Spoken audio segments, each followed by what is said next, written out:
আমি আর কি করবো, বিয়ে করছি না, দেখছেন? বিয়ে করিয়েন না, বিয়ে করলে ও জ্বালাবে, পুলিশও জ্বালাবে, এই হচ্ছে কথা। আপা আপনারা ধরলো কেন?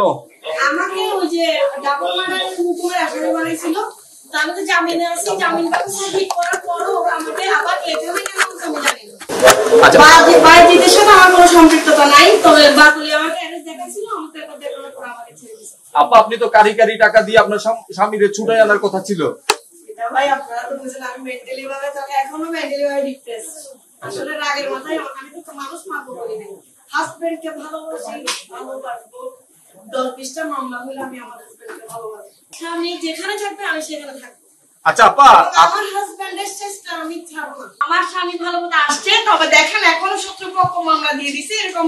আমার হাজবেন্ড কিন্তু এই যে ডিবি অফিসে থাকা অবস্থায় ডবল মার্ডার কেসে আসামি হয়ে গেছে। তাহলে আপনারা বুঝেন যে আমার হাজবেন্ড কিভাবে এরকম 18-19টা মামলা দিয়ে দিল, এভাবে দিছে, আমাকেও দিছে। এখন আমি কি করবো বলেন? আপনি কি মনে করেন এখন? এখন আমি মনে করি আমি আমার হাজবেন্ড জামিন হইলে আমি আমার হাজবেন্ডকে প্রচুর শাসন করবো। এতদিন তো ওকে আমি ভয় পাইতাম, আর পাবো না। কারাগারে তো যাবো না আমি, আমার তো জামিন পেপার আছে, আমি কেন কারাগারে যাবো? আচ্ছা ডাবল মার্ডারের ব্যাপারে একটু যদি বলেন আর কি। ডাবল মার্ডারে তো আমি জামিনে আছি, আমাকে জজ কোর্ট থেকে জামিন দিয়েছে, হাইকোর্ট থেকেও জামিন দিয়েছে। আমার রিকল পেপার আপনারা চাইলে এখান থেকে নিতে পারেন, পেপার আছে আমাকে। এখন এখানে কেন আনছে আমি জানি না। সরওয়ারের সাথে সাথে দ্বন্দ্ব কি নিয়ে? আগে একসাথে বসে ককটেল মারতো, এখন সরওয়ার পয়সা হয়ে গেছে, সাজ্জাদ হয়ে গেছে। এটা বুঝছেন?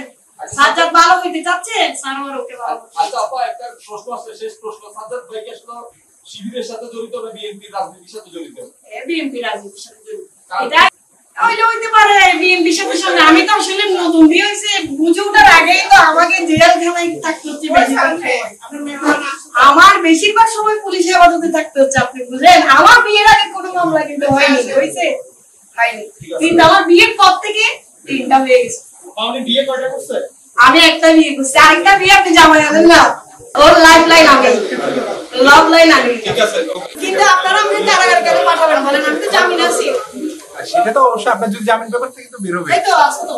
আপা সাজ্জাদ ভাই কি ডাবল মার্ডারের সাথে জড়িত কিনা? উনি তো রিমান্ডে ছিল, ডিবি হেফাজতে ছিল, কিভাবে জড়িত থাকবে? না হুকুম দোয়া করবেন যেন বাইজিতে কোনো অকারেন্স না করে আমার সাথে, কারণ আপনারা জানেন ইতিমধ্যে আমার একটা বাচ্চা মারা গেছে এই বাইজিতে। আমি চাচ্ছি না আমার কোনো অকারেন্স হোক, আমি চাই ভালোভাবে ওরাও সম্মান দিক, আমিও সম্মান দিই।